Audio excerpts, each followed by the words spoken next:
যে সমস্যা নিয়ে এসেছিলেন, যে বাবা হতে পারছিলেন না বা চেষ্টা করে যাচ্ছিলেন, হয়তো আল্লাহ তাআলা কবুল করেননি, এবং আজকে তো সেই সুখবরটা নিয়ে আসলেন যে স্ত্রী কনসিভ করেছে।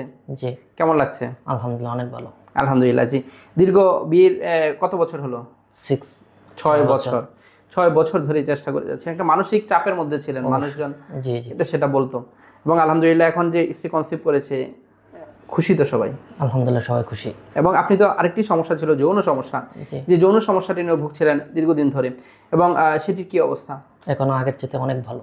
অনেক ভালো। প্রথম যখন এসেছিলেন তখন কেমন সময় পেতেন এবং এখন কেমন পাচ্ছেন? আগে 2 থেকে 3 মিনিট সময় পেতাম, এখন 10 থেকে 15 মিনিট সময় পাই। নরমালি আপনি 10-15 মিনিট সময় পাচ্ছেন। এবং জি। এমন কোনো ওষুধ কি খেতে হয়েছে, মিলনের পূর্বেই খেতে হবে, খাওয়ার পর মাথা ধরা, বুক ধড়ফড় এই ধরনের না সমস্যা? না এই ধরনের কোনো সমস্যা ছিল না। নরমালি ওষুধ সেবন করে জি গিয়েছেন, আলহামদুলিল্লাহ। এবং এই যে স্ত্রী এখন কনসিভ করেছে এবং যৌন জীবন এখন ভালো আছেন, সবকিছু মিলিয়ে আপনি সন্তুষ্ট তো? আলহামদুলিল্লাহ।